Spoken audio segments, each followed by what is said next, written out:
Trauma care has been a vital part of Legacy Emmanuel Medical Center since 1981. Physicians, surgeons, anesthesiologists, nurses, lab techs, and other staff work as a team, especially during the golden hour, just after an accident happens.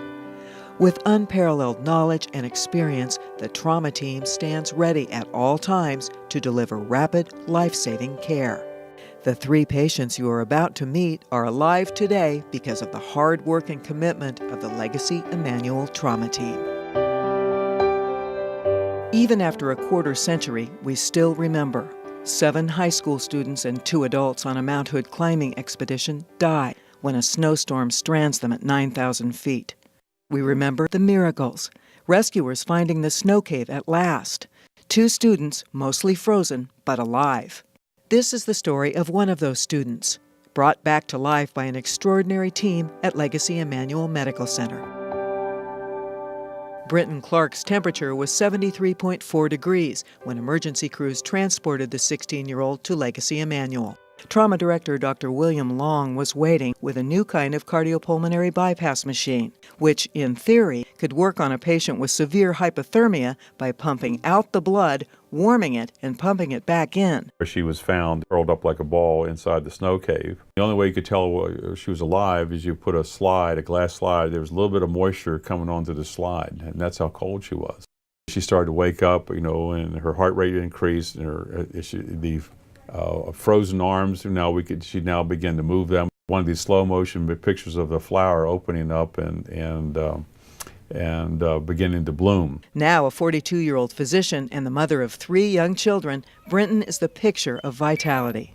She's too busy to think too much about the accident that happened so long ago, but the memories come flooding back when she looks at the scrapbook her mother put together. Being in the ICU, being in the hospital, and then being in the rehab, I think I was there for about 5 weeks total, so I remember lots of different aspects of it. And I remember very, very early, I remember waking up in the intensive care unit and I was still on the ventilator. I remember just how caring the ICU nurses were. I had had some nerve damage to both my hands and my feet. My physical and my occupational therapist who worked really closely with me. I still remember them well. It's clear she has no lingering physical effects from the accident. You may have 40 or 50 people taking care of one patient. And these recoveries affect them more positively than you can possibly imagine. And it's watching the thrill that they have participating in this team that makes it all worthwhile. I had really this sense that the whole team felt such pride in something that was this miraculous event, that they had all pulled together and made that happen. I was incredibly fortunate and incredibly lucky. If Ben Suprunowski's doctors could see him today, they probably wouldn't believe it. In December of 2010, Ben was on his way to an orthodontist appointment on the Washington coast when an oncoming driver lost consciousness and slammed into his car. First responders struggled to get him out of the crushed vehicle. His heart stopped several times as he was transported to Columbia Memorial Hospital in Astoria. He was essentially dead at Columbia Memorial Hospital. We consider those outlying hospitals part of the Emmanuel team and the EMS there. They did a tremendous job to save him. Life Flight brought him up here. We got him quickly.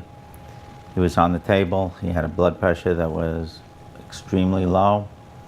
In Ben's case, we were lucky. For 30 days, Ben lay unconscious in the ICU. He underwent literally dozens of surgeries and other medical procedures. My liver had quite a large laceration.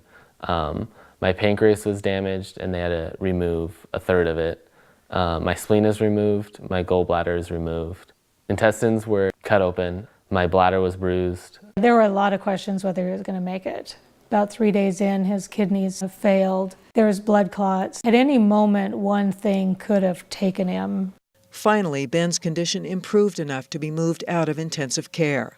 Because of his crushed pelvis, doctors weren't completely sure when or even if he would walk again. That was a weird thing to deal with, that I might be that guy in a wheelchair. I did leg exercises a couple times a day. I didn't want to wish I would have tried harder. By spring, Ben was standing, then he was walking, and within a month he was running. When he's not in college in California, where he's studying to be a minister, he works with his family at a Bible camp near Long Beach, Washington. I work a manual labor job. I stack wood all day and wash dishes. I don't really put limits on what I can do. I just kind of go do things. To the people who showed up first, the people who held his hand and who were in the ambulance and were praying for him and taking care of him, and the life flight to the operating room, to the doctors who were there, the nurses. We were really taken care of. They all had part in saving his life. This is what police train for and hope never to see. A distraught man holed up in an apartment building, firing shots out the door. 2 Portland police officers are hit. One grazed in the leg, the other, Officer Parik Singh, in the side by a rifle shot. When that shot went off, it was like so loud and you could almost feel the bullet coming, and then I felt it go in and burning and just knocked me to the ground, paralyzed my body from the waist down.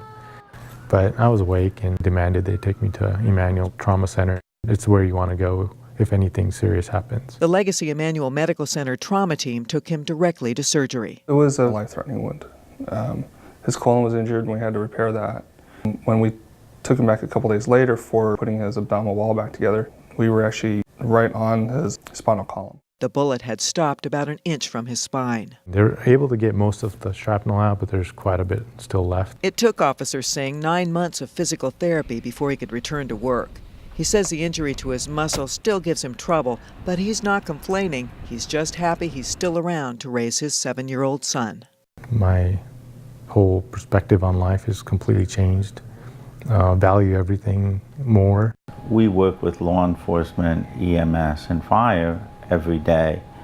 We are part of them and they are part of us. I'm glad that he did so well. When you have a catastrophe, Emmanuel's where you want to be.